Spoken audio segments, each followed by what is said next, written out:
What's up, world? This your boy ReaperKussion from Corporate Grind. Early in the AM, your boy been up all night, just grinding. But I decided to do this segment. No graphics, no music, because yesterday I had a conversation with some people of mine that have a small record label with some artists on there, and they were discussing some things, pretty much saying that they aren't moving forward with the progression with the label due to certain individuals under the label not playing their part. First thing, I definitely have experience in this because in 2004 I started a label called Black Asylum Records when I was stationed in Idaho. Now, the thing that people have to remember when they are starting a record label is it is a business. So one main rule that people need to remember and keep in your mind if you are the person starting your record label is that it is a business. And with business, there is no emotion. So if you're bringing on your homeboys, you're bringing on family members, things like that, there has to be an understanding that that business is your baby. That is your baby. You have a lot to lose. Lives are at stake. If you have a girl, wife, kids, if you're a woman starting your label, then you have husband, kids, things like that, and livelihoods at stake if your label goes belly up or if the business goes belly up. So there needs to be an understanding if you do employ or bring on artists or whoever is part of the label, if you bring them on, there needs to be an understanding that what you're doing is a business. So going back to what I said that, with business, there is no emotion. When I started my label, I was pretty much conflicted with the two. Wanting to run a label as a business, but then at the same time wanting to keep relationships with people that I was cool with. We had the talent. We had done shows, things like that. But the problem was on my end, back then, even having a business mind and wanting to do things on a business level, the problem was that I was mixing personal or emotional feelings with how to run a business. So it came down to the fact of not holding people accountable. People, when back then when we were selling CDs on the street, some people weren't showing up. When they did show up, they didn't want to take selling CDs serious. People not forking up money because the big myth and from a lot of people is they have this. They look at the major labels and think, okay, well the major labels handle everything for the artists, so a smaller label needs to do that as well. In some sense, if you are an independent label and you're thriving and you're starting to get that revenue, then yes, there's some aspects that an independent label is probably going to take care of more of. But on the same note, if the label is taking care of more, then they're going to get more from you. Again, it's a business. This is not, two homeboys starting it up and hey, we just cool, we friends and all this. No, it's about the money that's being put into the business, the bulk load of the money being put into the business, and then that money, people want to generate a profit. Because that's ultimately what it comes down to when you have a business. You want to make a profit. So, in saying that, if you're out there and you have a label, or you want to start a label, or you are in the process of running a label, the thing you got to remember off top, it is a business. So and everybody has to play their part. You got to make sure that you have people that are, again, a word that you hear me say a lot in a lot of my segments is you got to make sure that you have people that are invested in their career. They are invested in your company. If you don't have individuals that understand that, and you just got artists that want to sit back, they don't want to give material, they sit on material for long periods of time, They sit on it. You can't get material from them. They don't want to. If your label is the type that on a startup, your artists have to pay like dues in a sense to the label, so some things can get funded or things like that, and they're not paying dues or you get the point. If they're not doing their part, then the decision, if you are the CEO or the owner or the head, a decision has to be made. And yes, if they're your boy and they're putting you in that position and you cut them, yes, it might destroy a friendship ties. But you got to look at your ultimate goal. Is your goal to make profits and build your business, or is your goal to stay just at the level you're at right now and keep friendships with somebody that, you know what I'm saying, obviously is not willing to move forward with you when it comes down to building up your company? Now, if you're an artist, you have to understand that, again, now even on a major scale, these labels, even on a major scale, are spending less and expecting the artist to spend more. So you have to understand that. So to get signed to a label or to a management company or anything like that, and to think that, oh, I'm just going to sit back.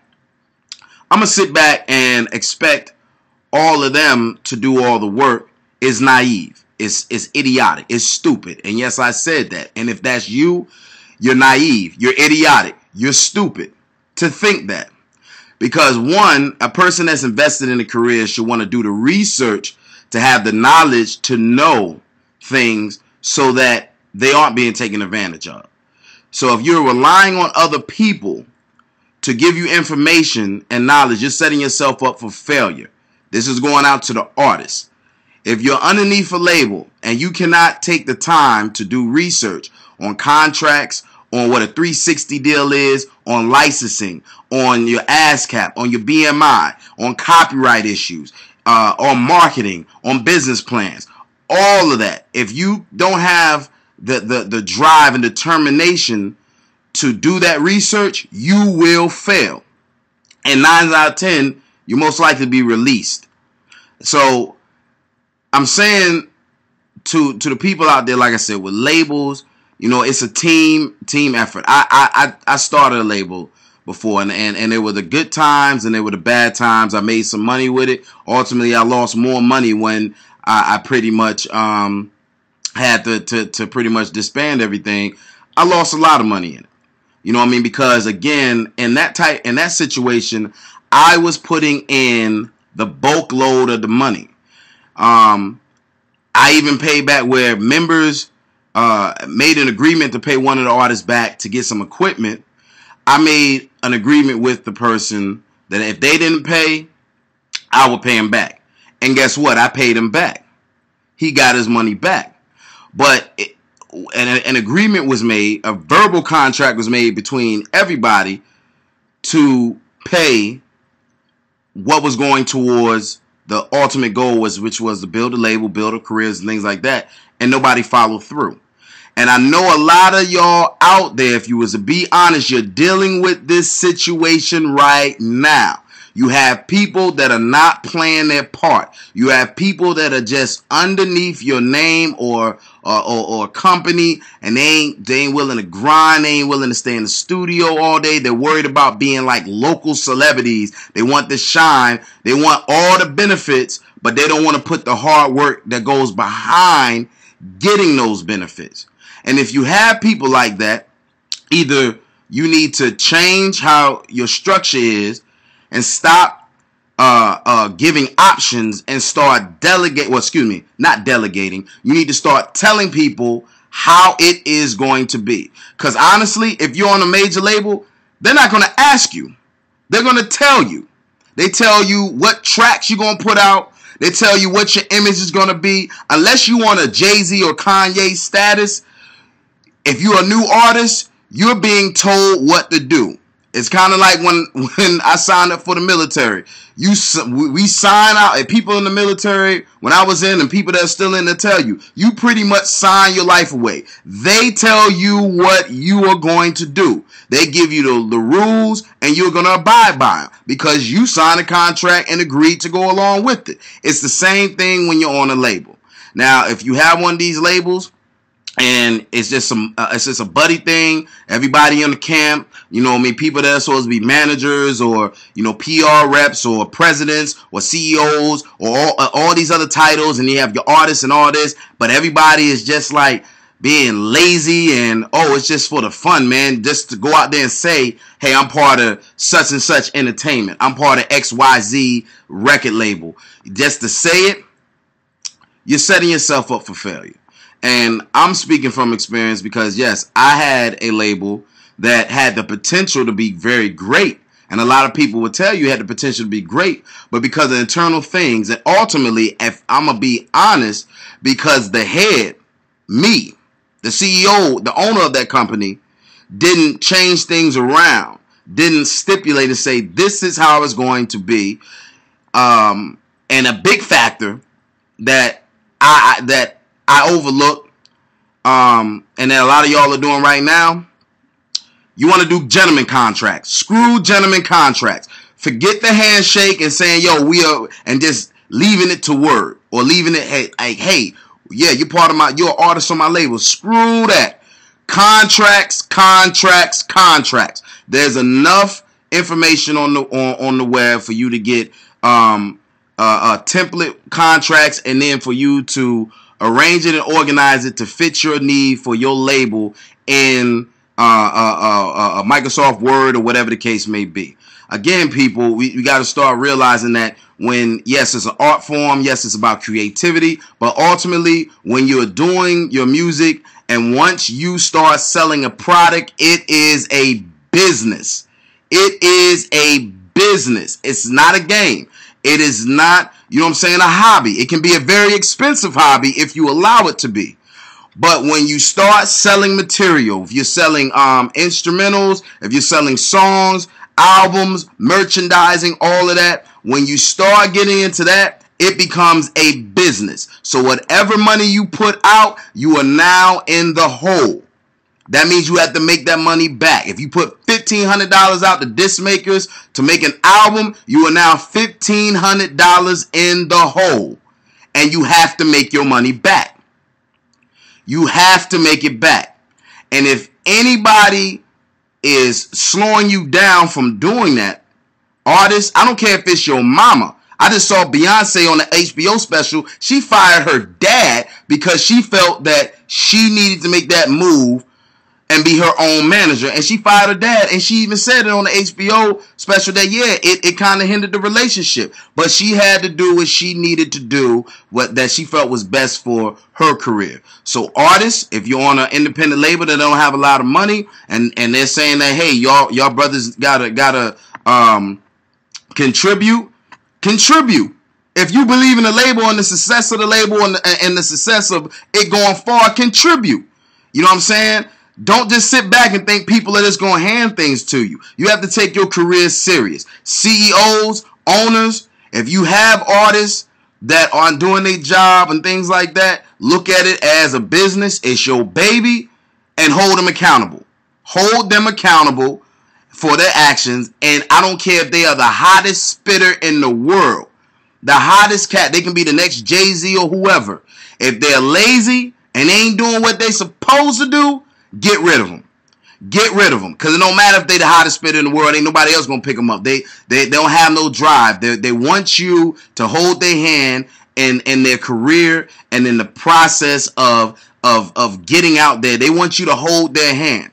And you need people that's going to be on the equal level of your grind or even more serious about your grind.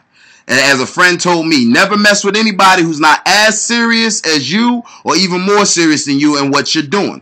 Because either y'all gonna grind together if they're as serious, or if they're more serious and you're a natural grinder, you gonna step up. I guarantee you gonna step up to their level. But if you got a cat that ain't serious, they're a crab, You did this take. Don't want to put out no money. Don't want to do nothing. They're gonna end up you end up slowing yourself down. So, like I said, as I always say, you can feel it, you cannot feel it. You can take the information, you cannot take the information. But I'm speaking from experience as a person that started his label a long time ago in 04, and I stopped it in 2006. And if you want, you can go to www.facebook.com/ReaperKussion, ReaperKussion,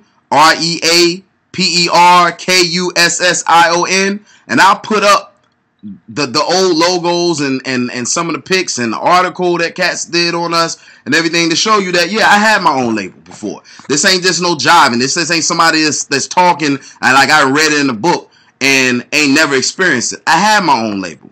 So, again, this your boy ReaperKussion.